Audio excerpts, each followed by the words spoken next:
আমরা জামাত ইসলামকে সমর্থন করিনি, আমরা জামাতকে আমাদের উদারতার কারণে অর্থাৎ বিএনপি সরকারের উদারতার কারণে এই দেশে তারা প্রথম রাজনীতি করার সুযোগ পায়। শেখ মুজিবের সরকার নিষিদ্ধ করেছিল জামাতকে, কিন্তু বিএনপির সরকারের সময় তারা রাজনীতি করার সুযোগ পায়। কিন্তু আমরা সবসময় দেখেছি এই দলটির অন্য কিছু বিষয় না, একটা চরিত্র আছে, সেটা হচ্ছে মুনাফেকি। এই মুনাফেকি ছাড়া তারা কিছু করেনি।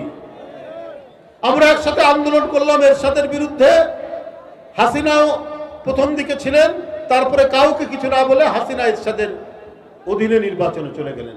বেগম জিয়া বলেছিলেন, শেখ হাসিনা বলেছিলেন এরশাদের অধীনে যারা যাবে, বেগম জিয়া বলেছেন এরশাদের অধীনে যাব না আমরা নির্বাচনে, আর হাসিনা এক লাফ দিয়ে বলেছিলেন যারা যাবে তারা জাতীয় বেঈমান।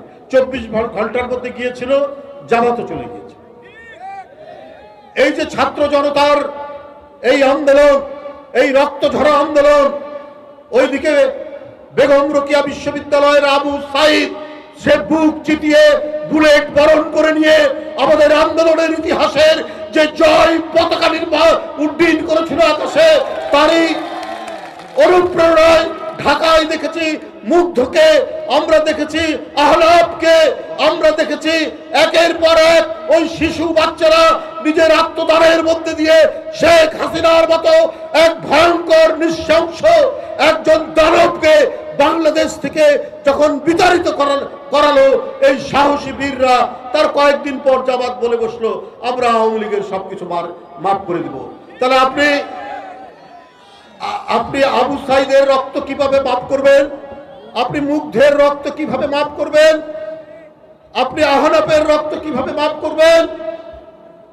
আপনি বলে দিলেন যে ভারত এক ভয়ঙ্কর উদ্দেশ্য নিয়ে বাংলাদেশকে করায়ত্ত করার জন্য হাসিনাকে সমর্থন করে গেছে, এখনো করছে। যে ভারত তাকে আশ্রয় দিয়েছে দিক, কিন্তু শেখ হাসিনা যে মাঝে মাঝে বক্তব্য রাখছে এটাকে দিতে পারে? শেখ হাসিনার পাসপোর্ট নেই, তার ভিসা নেই, ভিসাহীন একটি ব্যক্তি অপরাধী।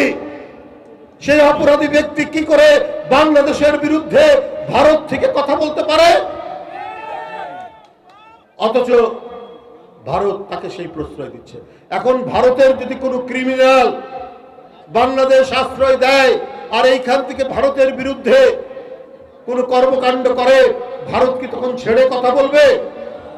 এই যে দাউদ ইব্রাহিম যে সমস্ত সন্ত্রাসী ভারতের বোম্বের, তাদের সাথে পাকিস্তানের যোগাযোগ আছে বলে এখনো পর্যন্ত প্রতিদিন পাকিস্তানকে অভিযোগ করে, পাকিস্তানের বিরুদ্ধে তারা নানা কথা বলে।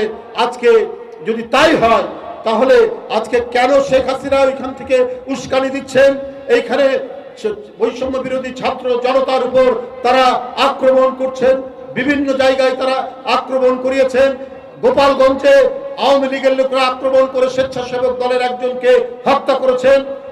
তাহলে এই ধরনের একজন অপরাধী যে শিশুর রক্ত খেয়েছে, যে তরুণের রক্ত খেয়েছে, যে নারীর রক্ত খেয়েছে, যে দেশের জনগণের রক্ত কুড়ে করে খেয়েছে, আপনি তাদেরকে আশ্রয় দিবেন? আর সেই ভারত যদি জামাতের কাছে অত্যন্ত প্রিয় হয়ে যায় তাহলে বন্ধুরা আমার, এটা অত্যন্ত দুর্ভাগ্যজনক, এটা অত্যন্ত দুঃখজনক।